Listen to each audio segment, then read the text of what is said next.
Komið þið sæl og verið velkomin í Sagnagarð, fræðslu og kynningarsetur Landgræðslu ríkisins. Þetta þátturinn Græðum landið.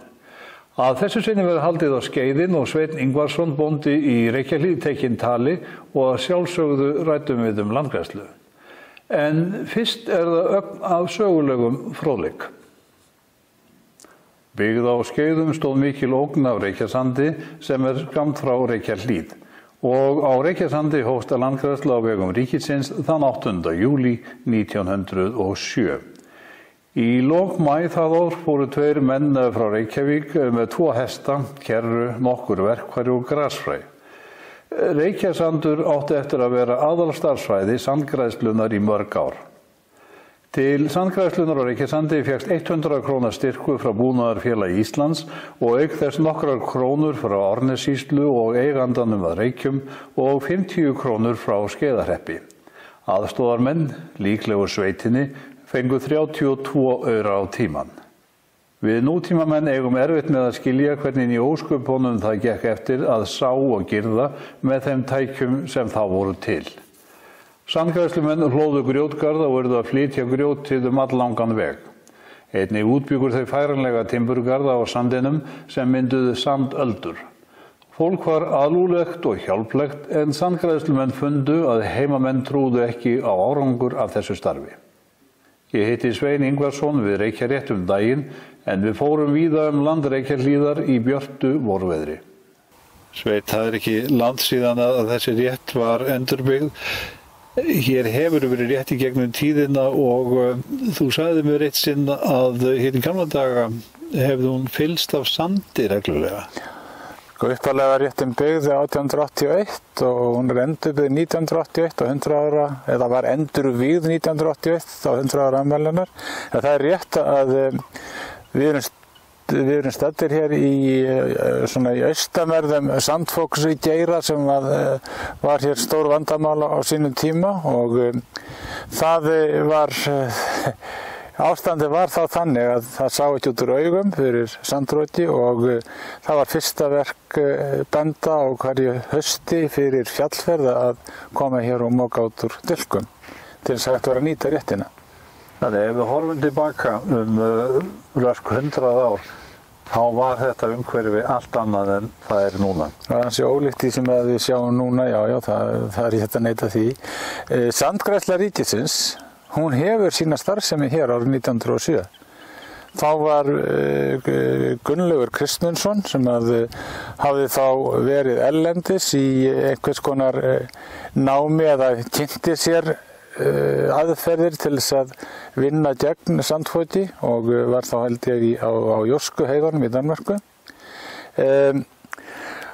Það stóð til að hann hæfi sína starfsemi hér fyrir austan Þjórsá, en þar náðust ekki samkomulag þannig að reykir urðu ofan og starfsemin hófst hér og stóð hér linnulaust frá 1907 og ég held ég í ekki neitt að þetta hafi verið svona cirka 50 ára verkefni, kannski tæplega það, en við vorum saman það að það væri kraftaverki líka hvað þetta hefði þó strax skilað einhverjum árangri. Þetta svæði hérna, ástandi var þannig að talið var að allur austurhluti Skeiðanna, meðfram Þjórsá, hann var í bráðri hættu og sandfokið stemdi mjög hratt í þá átt. Vesturhlutinni aftur á móti stóð utan við þetta. En þetta leysist, það má segja að sandfokið sé lokið þegar ég á mínar fyrstu minningar upp úr 1950 og þá þetta orðið óverulegt vandamál en engu að síður að þá var það að passa þetta land mjög mikið og aðferðin fólst í mjög stórum dráttum í því að það voru hlaðinni grjótgarðar, bara mjög lágir til að byrja með og látið fjúka af þeim og sáði þetta melgresi og síðan hækkað árlega þar til að sandfok stöðvaðist og gróskan í melgresinu var það mikil á sumum svæðum hér að það var slegið og notað sem fóður á tímabili. En á þessum tíma þegar sandgræðslan hreiðrar sig hérna, þá náðu þessi sandflákar ekki satt það langt suður eftir að þeir beinlínis ógnuðu byggð. Já, það var, menn þóttu sjá fram á það ef ekkert væri gripið í taumana þá myndi allur, stór hluti sveitarinnar verða í verulegum vandamálum og mjög mikill hættu hvað sandfólk varðar. Nú það ber að geta þess að til þess að hefja þessa starfsemi þá var byrjað á því að reisa varnargirðingu, það var friðað svæði hér, ég held að ég sé ekki að íkja neitt mikið, þetta voru 250 og 300 hektarar eitthvað svoleiðis og það var í raun og veru fyrsta merki vorkomunar þegar að girðingaflokkurinn kom á hverju ári og hresti við girðinguna þannig að það var hægt að halda henni sauðfjárfrýrri. Hins vegar voru uppi deilur það og hún var rifin niður á köflum til að byrja með vegna þess að þá var lent hún í nokkurs konar þjóðbraut, þar að segja leiðum sem að lágu hér svæðið og menn fóru ákveðnar leiðir, ákveðnar götur til þess að komast leiðar sinnar og þetta stóð einhverja deilu til að byrja með en allt jafnaði þetta sig nú á tiltölulega skömmum tíma. Því að sumir bændur rufu þessar girðingar til þess að komast leiðar sinnar. Já, til þess að komast leiðar sinnar og til þess að koma fjö á beit líka, það var til. En skilningur manna á fyrri hluta síðaraldar á landgræðslu á þessu svæði, hann var líklega á stundum ekkert mjög mikið. Ég hugsa að það sé ekkert óeðlilegt að lýsa því þannig, hann hafi bara nánast ekki verið neitt, vegna þess að andstaðan sem að Gunnlaugur mætti hér austan Þjórsár ber auðvitað merki þess að menn var ekki tilbúnir að horfast blákalt í augu við þær staðreyndir sem við þeim blöstu, þar sem að sandfoki var verulegt vandamál og mikil eyðing hafði þegar átt sér stað. Enga síður þá voru menn ekki tilbúnir til þess að grípa til aðgerða. Af hverju svo sem erfitt að setja sig inn í en væntanlega þá hafa séð opsjónum við verið að missa land úr notkun sem einhver strá voru í, reikna með því. Já. En segðu mér fleira, árin liðu og hér voru löndi girt af og ég sá einhverstaðar í einhverju riti að þessi friðun bar fljótt árangur.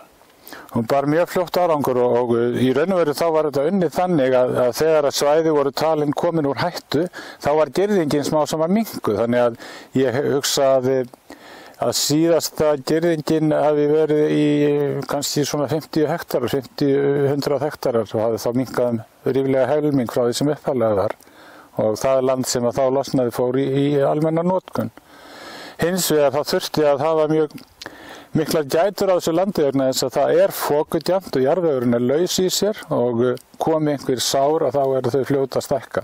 Þannig að við þurfum að vera vakandi yfir þessu. Jarðvegur er ekki þykkur hér? Hann getur verið þykkur en hann er bara hreitt sandur, þannig að hann er óskaplega kvikur. Þetta er vikur sandur, léttur, þannig að engin eða mjög lítil samlóðan í honum. Já. Þannig að við þurfum að passa landið mjög verulega. Já. Þið komið og þú kemur hérna til þess að búa til hvað tekur eða foreldrunum 1980 eitthvað? Já, ég kem hér inn í félagsbúðum foreldrum minn 1983 og hérna tek alfarið við búsforraðum í kringum 1990. Við vorum þáttakendur í bændugræðalandið og notuðum sú þáttaka byggði á því að verja eða standa vörðum framgang þessa svæði sem var innan marka landgræðslugirðingarinnar upphaflega. En við búum þannig að þvert norðan við landið er Stóra-Laxá. Þar er alltaf opin sár í bökkum og þar er nú sennilega kveikjan að þessum uppblæstri í upphafi. Já. Það er síðan upp úr 1990 í kjölfar þess kulda sem þá hafði ríkt skeið sem að þið hjónin hefði standa verulega við landgræðslu. Já, við vorum ekki bara við hjónin, við vorum nágrannar okkur voru líka með okkur í þessu, þannig að það var stöðugt átak í gangi og við vorum þáttakendur í bændugræðalandi, þannig að við nýttum það átak til þess að bæði áburð, fræ og þess áttar til þess að búa enn frekar í haginn á svæðinu. Já. Þetta mikil breyting frá því sem var mér skilst að á sínum tíma í Sandfoki þá hafi ekki sést frá Reykjum í Vörðufell. Nei, það var talið og það sást alls ekki vegna þess að þetta var í raun og veru sögðu mér bæði foreldrar mín eða pabbi og bræður hans að þetta hefði verið ævintýri líka. Það sá ekki út úr augum, þetta var nánast eins og bara myrkur þegar verstu dagarnir voru. Og hvað nú langt frá Reykjum að Vörðufelli? Ja, það einhverjir 10 kilometrar eitthvað svoleiðis. Þannig að þá sjáum við hvað Sandfoki hefur raun og verið mikið. Já, og þetta ekki trúskaplega breiður geiri hins vegar, þannig að þegar við erum komin dálítið vestur fyrir, að þá erum við komin út úr þessum geira og þetta kannski, ég veit ekki hvað ég á að segja, 5 kilometrar gæti hugsanlega verið breiddin á þessu svæði sem var í mestri hreyfingu.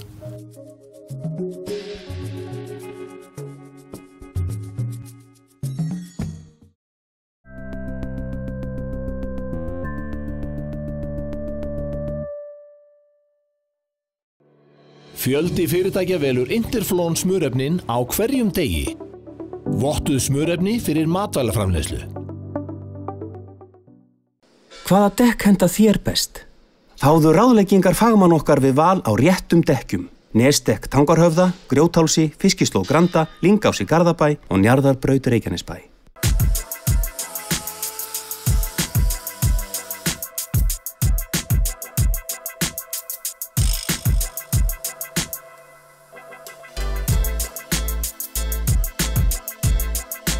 Bílar og tjón þegar þú vilt vera viss. Gjafakort bónus gjöf sem kemur að góðum notum fyrir alla. Gjafakortið fæst nú til afgreiðslu í öllum verslunum bónus. Sparaðu tíma á fyrirhöfn, gefðu gjafakort bónus.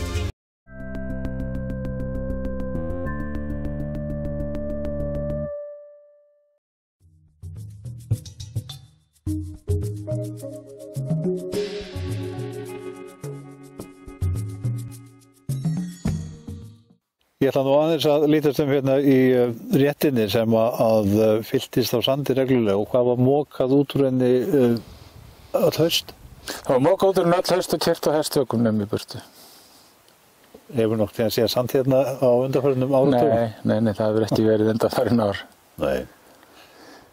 Það ekki úr vegi og þeir eru staddir hér í Reykjaréttum að rifja aðeins upp forsöguna. Þessar réttir voru byggðar eins og kom fram áðan 1881. Og talið að þær hafi verið reistar á örfáum dögum með reyndar miklu mannskap en ekki mikilli tækni. Nú síðan fór endurbyggingin fram á aldarafmæli eða endurvíxlar fram á aldarafmæli réttana 1981 og það var þannig að því staðið þetta tók nú held ég 4 eða 5 ár og það var sérstakur hleðslumestari Sigurþór Stjæringsson sem að sá að stjórnaverkinu og með flokk manna og síðan var þetta endurvíkt með pomp og prakt á afmælisárinu 1981.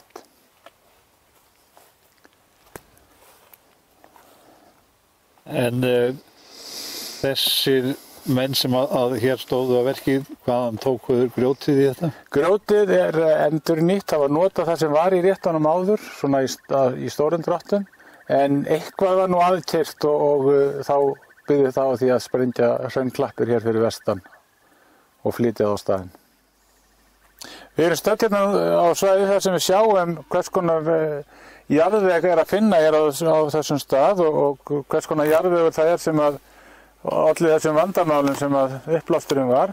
En við sjáum líka hér að það eru hér melgresisplöntur sem að voru í raun og veru bjargvætturinn af því sem hér var gert með því að geta nýtt sér þennan sand sem uppvaxtarstað og það byggist á því að rótakerfi plöntunar er óskaplega víðfeðmt og flókið og það bindur þetta mjög vel. Þegar melgresi er búið að vera í svona tíma þá á annar gróður auðveldara með að eiga við framhaldið og við sjáum hér á þessu svæði að einkennisgróðurinn hér þegar þetta er dálítið langt komið í framvindu.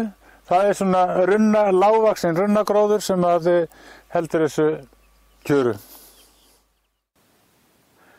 Og hér þarf ég að fá að skjóta einn smávegis fróðleik.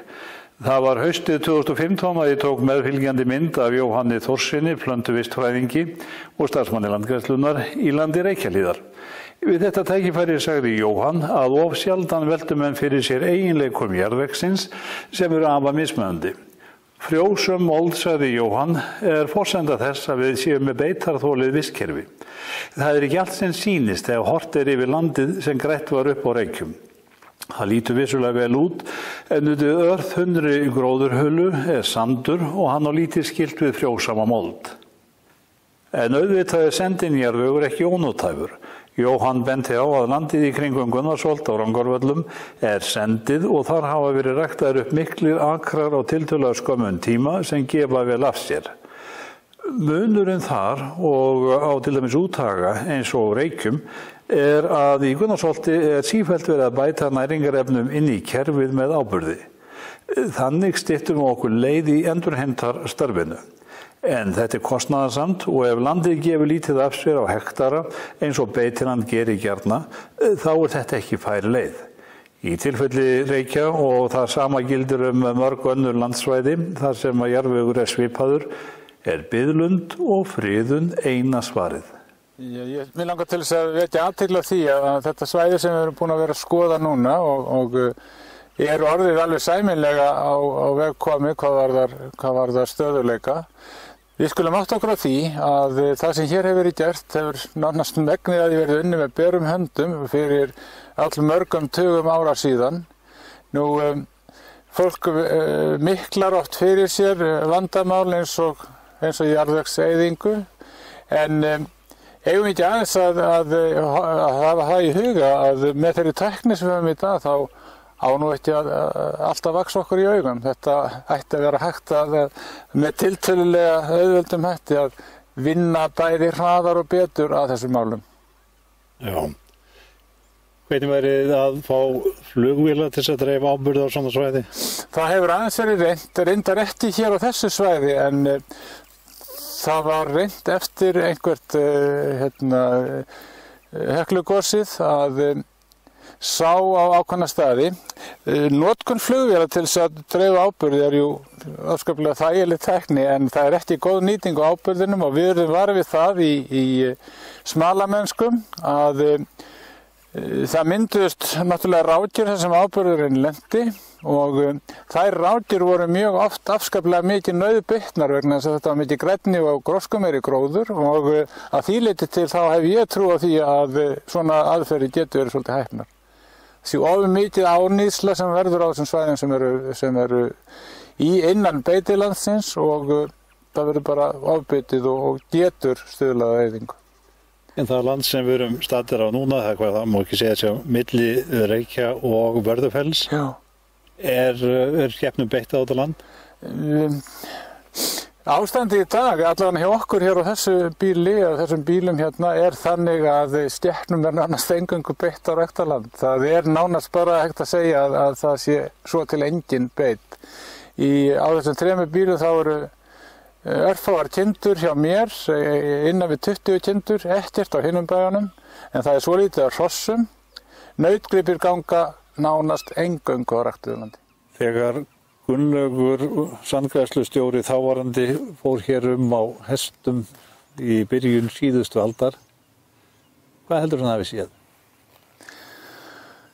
Ég reikna með því að þetta hafi nú verið svona frekar eyðilegt þegar hann fór hér og þegar að vísu eftir hvers konar veðurfars hann hefur notið, en í einhverjum vindi eða einhverju slíku þá hefur þetta verið alveg logandi sandtók hérna, það alveg pottþétt mál og allt á meira og minna hreyfingu. Síðan hafa hlutirnir tekið breytingum? Hlutirnir hafa náttúrulega breyst sem betur fyrr og við hefum náttúrulega verið að lýsa því hér áður að þetta gerðist nokkuð ört, en akkurat á þessu svæði hérna, þar búið að rækta upp undir 20 hektar á tún og það frá náttúrunnar hendi svona frekar slétt, þurfti ekki mikla undirvinnu eða ítuvinnu, en flægi hérna við hliðina á okkur, þannig hérna hef ég verið með kornrækt og við notum kornræktin í raun og veru sem lið í endurræktun, þannig að við tökum túnin þegar við hafa náð að kunnum aldri og sáðgreiðsli svona þarf að minnka í þeim og verðum með kontrakti yfirleitt í 2 ár og lokuðum síðan aftur. En þetta eins og þið sjáuð og merkið að þessu náttúrulega fyrst og fremst sandur sem við erum að eiga við hérna, áburðarfrekur en getur gefið ágæta uppstýru ef til dæmis votuviðra samt. Í þurrkum þetta ekki gott. Nei. En hérna hefur gríðarlega mikið tún. Hvað þetta stórt tún þegar í hekturum talið? Hérna á þessu svæði þá ég með einhverja svona cirka 30 hektara sem hafa verið brotnir undir ræktun. Og hér þægilegt að koma við vélum? Hér þægilegt að koma við vélum. Hér mjög gaman að vera í góðu veðri vegna þess að þetta svona draumastaður í minningunni. Hér voru kindurnar í gamla daga, beitarhús og allt breytist hins vegar. Búskaparhættir eru með þeim hætti í dag að vetrarbeit aflögð og hérna fyrst og fremst náttúrulega hefur sauðfjárrækt dregist mjög mikið saman á þessu svæði líka. Sérðu sandar Suðurlands breytast yfir í svona iðagræna velli? Við ákveðins veðurfarsskilyrði þá getur það gerst og hefur gerst í mjög ríkum mæli og mjög ánægilegt að sjá það. Við skulum átta okkur á því til dæmis að stærstu kontraktasvæði á landinu eru til dæmis upp í Gunnarsholti, væntanlega. Það eru fleiri 100 hektarar undir korni á svæði sem var á hreyfingu fyrir örfáum árum. Eins og sjá má á umhverfinu þá ég staddur í safni. Nánatilteki í Sagnagarði sem fræðslu- og kynningarsetur Landgræðslu ríkisins. Sagnagarður skammt frá Hellu á Rangárvöllum og í landi Gunnarsholts. Hér sögu, gróður og jarðvegseyðingar á Íslandi gerð skil í máli og myndum. Sagnagarður opinn virka daga í maí frá 10 til 4 en frá 1. júní til 31. ágúst verður opið alla daga vikunar frá klukkan 10 til 5. Aðgangur ókeypis nema óskað sé leiðsagnar.